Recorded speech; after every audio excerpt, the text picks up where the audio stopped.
శ్రీరామచంద్రాయ నమః. శ్రీ సీతారామాభ్యాం నమః. శ్రీమద్ వాల్మీకి రామాయణము యుద్ధకాండము 37వ సర్గము. విభీషణుడు తన సచివుల ద్వారా తెలిసికొనిన లంకానగర ద్వార రక్షణ వ్యవస్థను గూర్చి శ్రీరామునకు తెలుపుట, శ్రీరాముడు అందులకు తగినట్లుగా వ్యూహరచన చేయుట. నరేంద్రుడైన శ్రీరాముడు, వానరరాజైన సుగ్రీవుడు, వాయుసుతుడైన హనుమంతుడు, భల్లూకరాజైన జాంబవంతుడు, రాక్షస ప్రభు అయిన విభీషణుడు, వాలికుమారుడైన అంగదుడు, సుమిత్రాసుతుడైన లక్ష్మణుడు, శరభుడు, బంధువులతో గూడిన సుషేణుడు, మైందుడు, ద్వివిధుడు, గజుడు, గవాక్షుడు, కుముదుడు, నలుడు, పనసుడు లంకా సమీప ప్రదేశమున సమావేశమై తమలో తాము ఆలోచనలు చేసిరి. రావణుని పాలనలోనున్న లంకానగరము ఇదిగో ఇక్కడికి కనబడుచునే ఉన్నది. అసురులకును, నాగులకును, గంధర్వులకును, కడకు దేవతలకును దీనిని జయించుట అసాధ్యము. రాక్షసరాజైన రావణుడు నిత్యము ఇచటనే నివసించుచుండును. మన కార్యసిద్ధి కొరకు తగు ఆలోచనలను చేయవలెను. వారు పరస్పరము ఇట్లు సంభాషించుకొనుచుండగా రావణుని తమ్ముడైన విభీషణుడు సంస్కారవంతమైన భాషలో విపులముగా ఇట్లు నుడివెను. నా అమాత్యులైన అనలుడు, శరభుడు, సంపాతి, ప్రఘసుడు అనువారు లంకకు వెళ్ళి వచ్చిరి. వీరు అందరూను పక్షుల రూపములలో శత్రు శిబిరములలో ప్రవేశించిరి. అచట నగర రక్షణకై చేయబడిన ఏర్పాట్లను పూర్తిగా తెలుసుకొని వచ్చిరి. రామా, దుర్మార్గుడైన రావణుని ఏర్పాట్లను గూర్చి వారు తెలిపిన విషయములను మీకు వివరింతును, ఆలకింపుము. లంక యొక్క తూర్పు ద్వారమున ప్రహస్తుడు సేనాసహితుడై నిలిచియున్నాడు. దక్షిణ దిశయందు మహావీరులైన మహాపార్శ్వుడు, మహోదరుడు కాపలా కాయిచున్నారు. పెక్కుమంది రాక్షసయోధులతో గూడిన ఇంద్రజిత్తు పశ్చిమ ద్వారమును రక్షించుచున్నాడు. ఆ శూరులందరూ అడ్డకత్తులు, ఖడ్గములు, ధనుస్సులు, సోలములు, ఇనుప గుదియలు మొదలగు వివిధములగు ఆయుధములను చేతబట్టియున్నారు. ఉత్తర ద్వారమున రావణుడు స్థిర చిత్తుడై నిలిచి దానిని స్వయముగా రక్షించుచున్నాడు. అతనికి తోడుగా సుఖసారణులు మున్నగు వేల కొలది రాక్షస ప్రముఖులు శస్త్రపాణులై అచట నిలిచియున్నారు. శూలములను, ఖడ్గములను, ధనస్సులను చేబూనిన రాక్షస సైనికులతో గూడి విరూపాక్షుడు అను యోధుడు నగర మధ్యభాగమున గల గుల్మమున నిలచియున్నాడు. ఈ రీతిగా ఏర్పరచబడిన లంకానగర రక్షణ సేనా శిబిరములను బాగుగా పరిశీలించి నా సచివులందరూ శీఘ్రముగా ఇచ్చటికి తిరిగి వచ్చిరి. ప్రభూ, అతని చతురంగ బలములలో 1000 మంది గజయోధులు, 10,000 మంది రథికులు, 20,000 మంది ఆశ్వీకులు, 1,000,000 సంఖ్యలో కాల్బలముల వారు ఆ పురమును రక్షించుటలో సన్నద్ధులై ఉండిరి.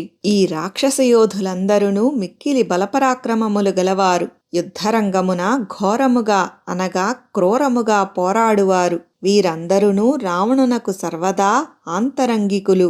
వీరు నిరంతరము రావణుని సేవించుచుందురు.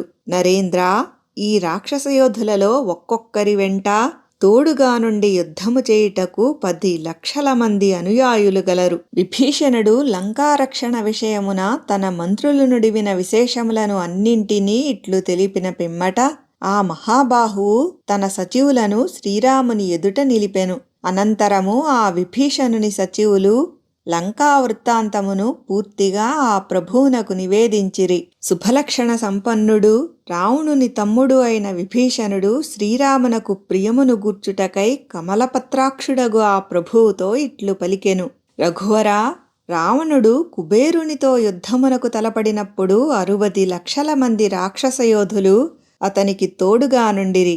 వారందరూ శత్రువులపై విజృంభించుటయందును, యుద్ధరంగమున గట్టిగా నిలిచి స్వయముగా పోరాడుటయందును, ప్రతాపమునందును, ధైర్యసాహసములలోనూ, దర్పమునందును దుర్మార్గుడైన రావణునకు ఏమాత్రమూ తీసిపోరు.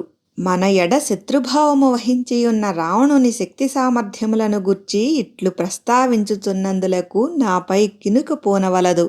శత్రువుల విషయమున నీలో రణావేశమును పెంచుటకే నేనిట్లు పలుకుచుంటిని గాని నిన్ను భయపెట్టుటకు ఏమాత్రమూ కాదు. ఏలనన పరాక్రమముచే నీవు దేవతలను కూడా నిగ్రహింపగల సర్వసమర్థుడవు.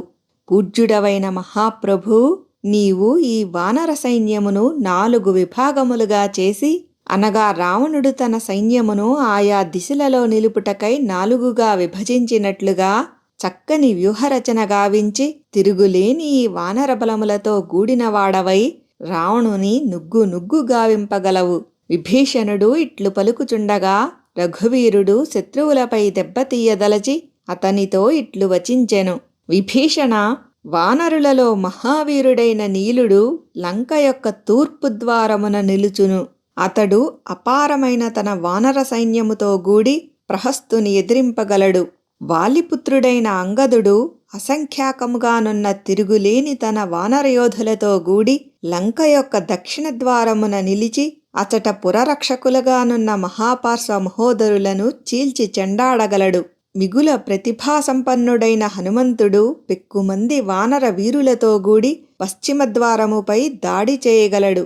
ఆ పవనసుతుడు అచట సైనికులతో గూడి నగర రక్షకుడుగానున్న మాయావియగు ఇంద్రజిత్తును చిత్తుగావించి లంకలో ప్రవేశింపగలడు.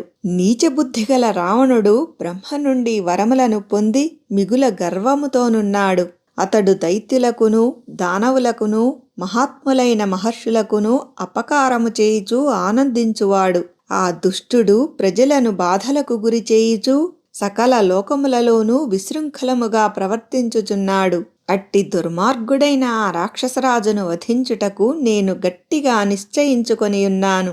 రావణుడు తన బలములతో గూడి లంకానగరము యొక్క ఉత్తర ద్వారమును రక్షించుచున్నాడు కదా, కనుక నేను లక్ష్మణునితో గూడి ఆ ద్వారము కడ ఆ రాక్షసేంద్రునిపై దెబ్బతీసి ఆ మార్గమున లంకలో ప్రవేశింతును.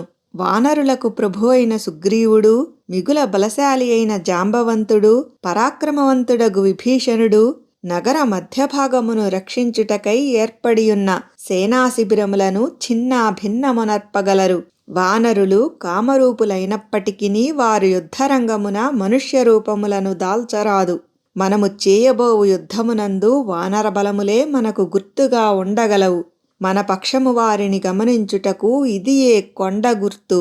ఇక యుద్ధ సమయమున నేను, మహా తేజస్వియు నా సోదరుడును అగు లక్ష్మణుడు, నా మిత్రుడవైన నీవు, నీ సచివులు 4 వెరసి 7 మాత్రము మానవ రూపములలో పోరాడుదాము. ప్రజ్ఞాశాలి అయిన ఆ శ్రీరాముడు కార్యసిద్ధి కొరకు, అనగా యుద్ధమున విజయము కొరకు విభీషణునితో ఇట్లు నుడివిన పిమ్మట మనోహరమైన సువేలగిరి ప్రదేశమును జూచి ఆ పర్వతము పైకెక్కుటకు నిశ్చయించుకొనెను. పిమ్మట యుద్ధ వ్యూహచతురుడైన ఆ రఘురాముడు తన అపారమైన వానర సైన్యముతో సువేల పర్వత ప్రాంతమును పూర్తిగా కప్పివేశెను. మరియు ఆ మహాత్ముడు శత్రు నిర్మూలనమునకు సిద్ధపడి మిక్కిలి ఉత్సాహముతో లంక వైపుగా బయలుదేరెను. వాల్మీకి మహర్షి విరచితమై ఆదికావ్యమైన శ్రీమద్ రామాయణమునందలి యుద్ధకాండమునందు ఇది 37వ సర్గము.